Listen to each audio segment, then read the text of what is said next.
Hi, Savannah. How are you doing? Are you all right, Mark? Yeah, I'm good, thanks. How's it? It's been a bit of a crazy build-up, hasn't it, to this world title fight? You know, all the various, you know, calling off and coronavirus and everything. How hard has it been to keep focused on the job, on the task in hand? It hasn't really been hard. It's just the way it's panned out, and there's no I can do about it apart from just crack on. And thankfully, Peter was all right, and they got the fight got rearranged for as soon as possible.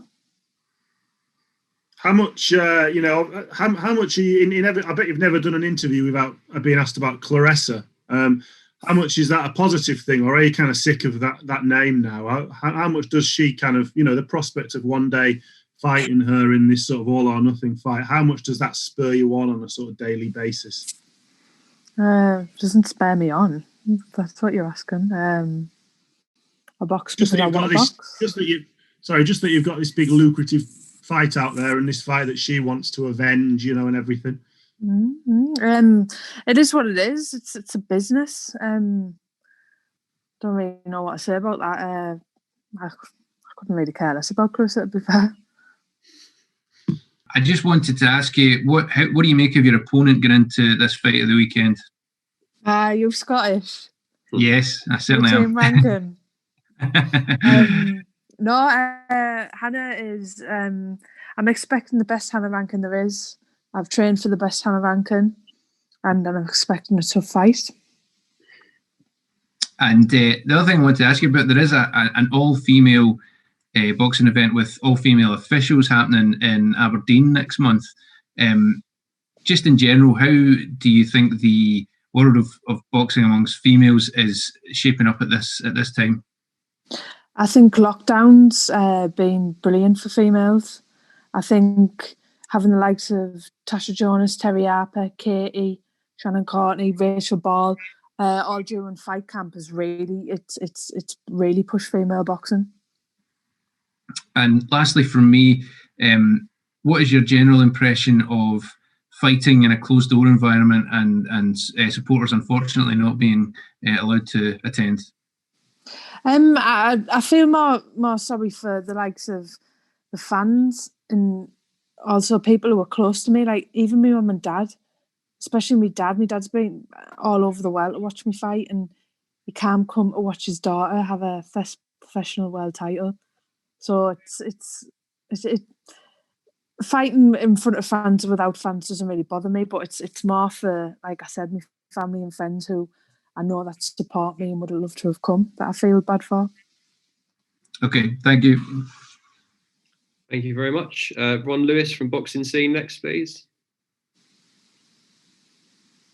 Hi, Seth. How you doing? Hi, I'm all right, thanks.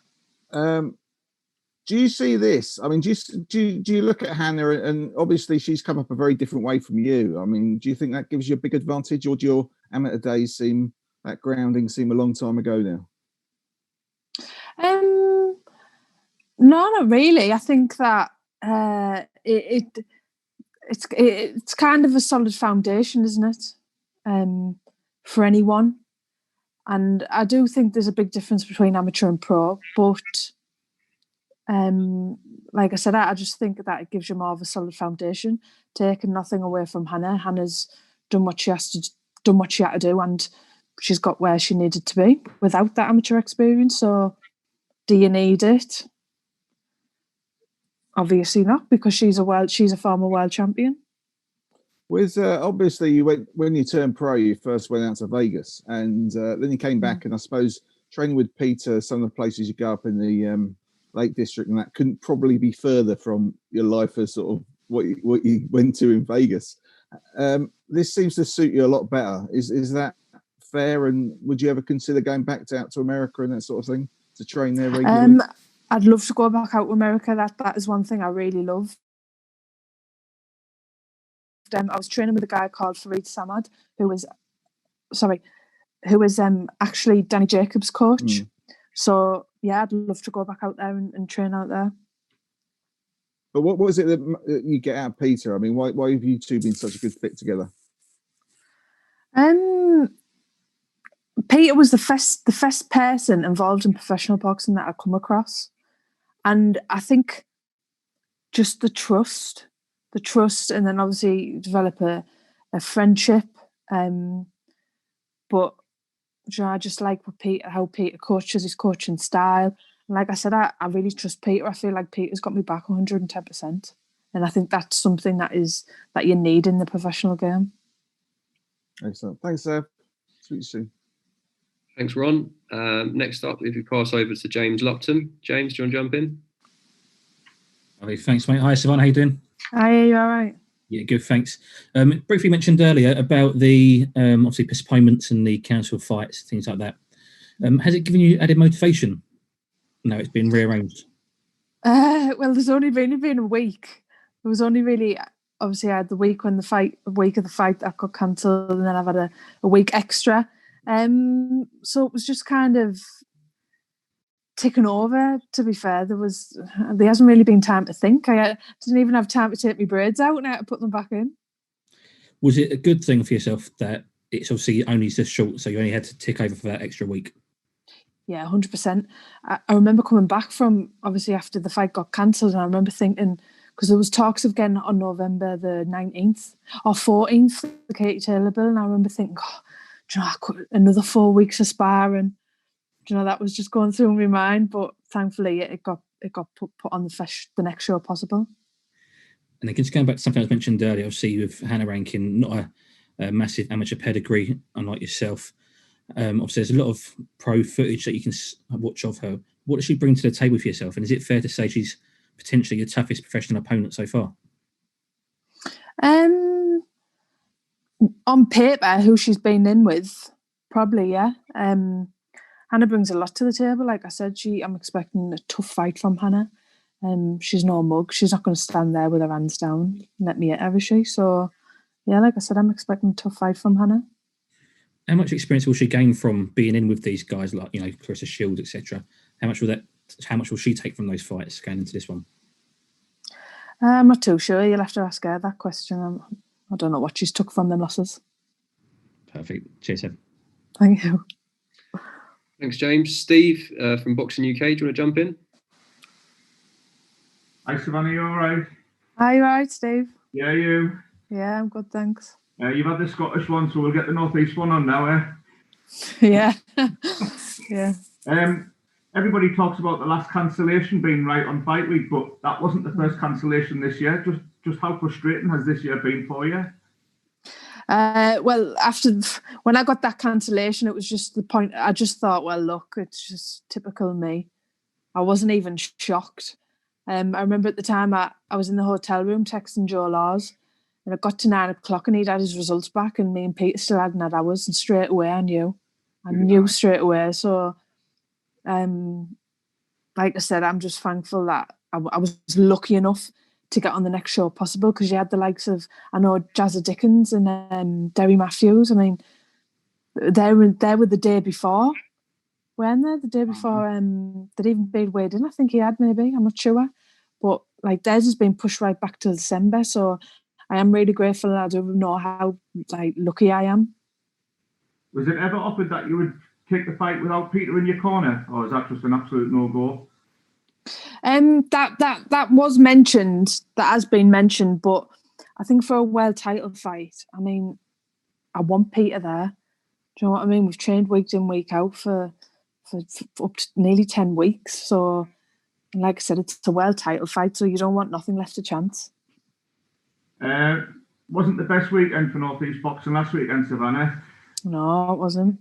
What would it mean to you to bring a world title back to the area, and would you want an open top tour of Hartlepool if you nail it?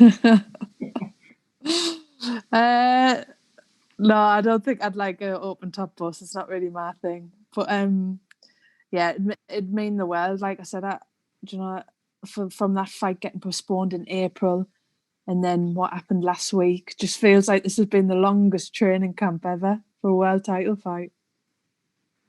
And I'll ask you the question everybody's skirting around as well. A certain American lady said, until you've got a belt, she's not interested. You might have a belt Saturday night. I might, yeah.